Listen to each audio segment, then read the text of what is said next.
مسند امام احمد میں ایک حدیث ہے جو مشکات المصابیح کے اندر موجود ہے اور ہمارے پمفلٹ میں بھی موجود ہے 5B ریسرچ پیپر میں سٹارٹ ہی میں. رازدار رسول حذیفہ ابن یمان رضی اللہ تعالیٰ عنہ علیہ السلام کہتے ہیں کہ میں نے خود نبی علیہ السلام کا ایک خطبہ ممبر پر سنا تھا بعد میں آنے والے حکمرانوں سے متعلق.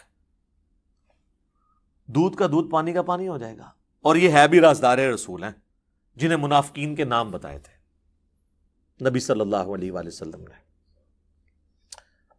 تو حذیفہ ابن یمان کہتے ہیں کہ نبی علیہ السلام نے فرمایا کہ اللہ تعالیٰ جب تک چاہے گا تم میں نبوت باقی رہے گی، یعنی میرا وجود، اور پھر جب اللہ چاہے گا مجھے اٹھا لے گا، اور پھر میرے بعد خلافت علی منہاج النبوہ قائم ہوگی اور وہ بھی باقی رہے گی جب تک اللہ چاہے گا، پھر اللہ اس کو بھی اٹھا لے گا. اس کے بعد ملکن عاضن، ڈاکٹر سرار صاحب یوں کیا کرتے تھے، کاٹ کھانے والی ملوکیت، فریڈم آف ایکسپریشن کو غصب کرنے والی، مخالفین کو کاٹنے والی، وہ قائم ہو جائے گی. اور پھر اللہ تعالیٰ جب تک چاہے گا وہ رہے گی. ظاہر ہے فرعون، نمرود، ان سب لوگوں کو بھی حکومتیں جو ہیں وہ اللہ نے نہیں دی ہیں نا، آزمائش کے لیے. پھر اللہ تعالیٰ اسے بھی اٹھا لے گا. پھر جابر حکمرانوں کا دور شروع ہو جائے گا. پھر اللہ تعالیٰ جب تک چاہے گا وہ رہے گا، پھر اس کو بھی اٹھا لے گا، اور پھر ایک دفعہ دوبارہ سے خلافت علی منہاج النبوہ قائم ہوگی،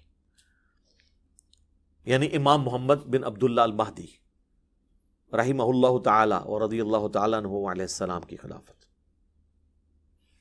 ایک تفسیر اس کی بھی کی گئی ہے یہ والی، اور ایک تفسیر اس حدیث کے راوی کا فہم یہ ہے کہ انہوں نے یہ حدیث لکھ کے حضرت عمر بن عبدالعزیز کو بھیجی اور کہا کہ یہ جو کاٹ کھانے والی ملوکیت اور جابر حکمرانوں کے بعد آپ کی دوبارہ خلافت آئی ہے، تو مجھے لگتا ہے یہ آپ کی پیش گوئی تھی جس پہ عمر بن عبدالعزیز بڑے خوش ہوئے. تو اگر یہ بھی مان لیا جائے تو پھر بھی بنو امیہ نہیں بچتی، وہ ساروں کو پچھلوں کو پچھلا رگڑا لگا دیا نا. اور پھر ہم کہتے ہیں عمر بن عبدالعزیز جو ہیں وہ پہلے مجدد اسلام کے کیوں ہیں؟ انہوں نے کون سا گند صاف کیا ہے؟ بنو امیہ کا گند. وہ آج ٹاپک نہیں ہے، میری کئی ایک ویڈیوز پہلے ریکارڈڈ موجود ہیں. بہرحال دوسرا فہم یہ ہے کہ یہ نبی علیہ السلام کا دور، اس کے بعد خلافت راشدہ کا دور، اس کے بعد کاٹ کھانے والی ملوکیت جو ہے وہ بنو امیہ اور بنو عباس کا دور 500-600 سال تک، جس میں سے 100 سال آلموسٹ بنو امیہ اور پھر بنو عباس اور باقی لوگ. اور یہ جو جابر حکمران ہیں جو مسلط ہو جائیں گے، یہ کلونیل پاورز ہیں جو پوری دنیا کے اوپر قابض ہوئی، جن کا زور 100 سال پہلے ٹوٹنا شروع ہوا، اور آج 57-58 اسلامی ملک ہیں. یہ 8 سے 100 سال پہلے نہیں تھے اتنے ملک. اب دوبارہ سے خلافت علی منہاج النبوہ کی تیاریاں الحمدللہ شروع ہو چکی ہیں اللہ کے فضل سے. اچھا، اس حدیث کے اندر تو صرف یہی ذکر تھا کہ یہ اس ترتیب کے ساتھ معاملات ہوں گے. اس کی ایکسپلینیشن ہے جامعہ ترمذی اور سنن ابی داؤد کے اندر. وہاں پہ ڈیٹیل ہے کہ یہ خلافت کتنا عرصہ ہوگی. اس میں الفاظ ہیں میرے بعد خلافت علی منہاج النبوہ 30 سال تک رہے گی. حدیث روایت کرتے ہیں سیدنا سفینہ جو کہ آزاد کردہ غلام ہے نبی صلی اللہ علیہ وآلہ وسلم کے، اسے مولا رسول اللہ بھی نے کہا جاتا ہے، آزاد کردہ غلام. سعید تابعی سے پھر سفینہ کہتے ہیں کہ گن ابو بکر کے 2 سال، عمر کے 10 سال، عثمان کے 12 سال اور علی کے 6 سال. اور علی کے بھی جو 6 سال ہیں وہ 5.5 سال مولا علی کے ہیں اور 6 مہینے سیدنا حسن ابن علی کے ہیں، وہ بھی خلافت راشدہ ہے.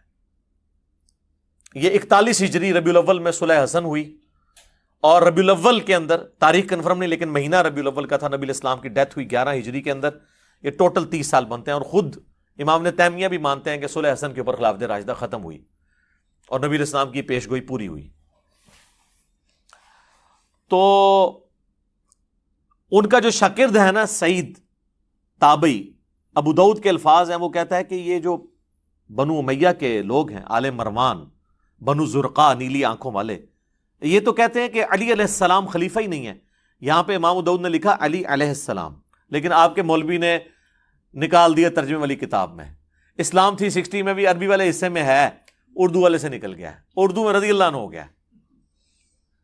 sunna.com میں عربی میں لکھا ہوا ہے, اردو میں رضی اللہ عنہ کر گیا. سر یہ علماء یہود کے ہی تو کردار ہے جو یہ ادا کر رہے ہیں. اور یہ امام ابو داؤد نے نہیں, صرف امام بخاری نے صحیح بخاری میں 3748 نمبر حدیث میں حسین علیہ السلام لکھا ہے, وہاں سے بھی انہوں نے نکال دیا. عربی کتابوں میں موجود ہے, مکتبۃ الشاملہ کے اندر, اسلام 360 کے اندر دارالاسلام نے نکال دیا. اسلام 360 میں بھی آپ عربی پورشن میں دیکھیں, اردو میں کوئی نہیں ہے. 6318 نمبر حدیث میں فاطمہ اور علی کے ساتھ علیہم السلام لکھا ہوا ہے, اکٹھا نکال دیا انہوں نے. خیر ادھر واپس ہیں. امام ابو داؤد نقل کرتے ہیں کہ جب سعید تابعی نے کہا نا کہ یہ تو بنو امیہ علی علیہ السلام کو خلیفہ ہی نہیں مانتے, چلیں اس سے یہ بھی ایک جو انہوں نے ڈھونگ رچایا تھا نا کہ جی وہ تو خلیفہ مانتے تھے, صرف وہ قصاص عثمان کی بات کرتے تھے. یہ تو تابعی خود بتا رہا ہے کہ بنو امیہ تو حضرت علی کو خلیفہ ہی نہیں مانتے تھے. ابھی تو میرے پاس اس کے اندر بہت کچھ کہنے کو ہے. میں نے ریسنٹلی ایک ویڈیو ریکارڈ کرائی ہے, حضرت معاویہ رضی اللہ تعالیٰ عنہ سے متعلق 15 حوالے میں نے صحابہ سے لے کر بعد کے علماء تک کے دیے, وہ آپ دیکھ لیں, آج وہ ٹاپک نہیں ہے. تو حضرت سفینہ کو غصہ آتا ہے, وہ کہتے ہیں کہ یہ بنو زرقا کی پیٹھ سے جھوٹ نکلا ہے جہاں سے یہ ہوا خارج کرتے ہیں. اور ترمذی کے الفاظ ہیں, ان کی اپنی جو حکومت ہے یہ شریر ترین بادشاہت ہے, بدترین بادشاہت ہے. یہ علی کو خلیفہ نہیں مان رہے, یہ تو خود شریر ترین بادشاہ ہیں. اچھا اب حضرت سفینہ جو ہے نا یہ فوت ہوئے ہیں 74 ہجری کے اندر, واقعہ کربلا ہوا ہے 61 ہجری میں. ناسبی پلی یہ لیتے ہیں کہ یہ انہوں نے حضرت معاویہ کی حکومت کے بارے میں نہیں کہا, پھر بھی پھنس جائیں گے پھر یزید کے بارے میں کہہ دیا, تو آپ تو یزید کے بھی چمچے ہیں. وہ پھر کہتے ہیں چھوٹی قربانی کر لو, بڑے کو بچا لو. لیکن سر نہیں, بڑے نے اگر کوئی کام ڈالا ہے تو وہ کیسے بچے گا؟ یہ حدیث صرف ترمذی ابو داؤد کے اندر موجود نہیں ہے, یہ حدیث میرے بھائی مسند ابی داؤد الطیالسی کے اندر بھی موجود ہے. اور اس میں الفاظ یہ ہیں کہ وہ تابعی, یہ پوری حدیث اسی طریقے سے ہے, وہ تابعی جب کہتا ہے نا کہ بدترین بادشاہ ہیں, یہ وہ جب صحابی کہتے ہیں حضرت سفینہ اور 30 سال خلافت ہے, تو وہ کہتے ہیں پھر حضرت معاویہ کون ہے؟ تو انہوں نے کہا حضرت معاویہ جو ہے وہ مسلمانوں کا پہلا بادشاہ ہے, یعنی انہوں نے کہا یہ خلافت راشدہ سے باہر. یہاں بھی ہمیں ایکسپوز ہو گیا کہ وہ کس کو سنگل آؤٹ کر رہے تھے. ابھی بھی تسلی نہ ہو تو اس کا ایک اور طریق ہے المصنف ابن ابی شیبہ کے اندر, اس میں الفاظ ہیں کہ یہ بنو امیہ بدترین بادشاہت ہیں اور ان کا پہلا بادشاہ معاویہ ابن ابی سفیان ہے. انہوں نے اس سب کو کہہ کے یہ بھی بتا دیا سرغنہ کون ہے. تو اب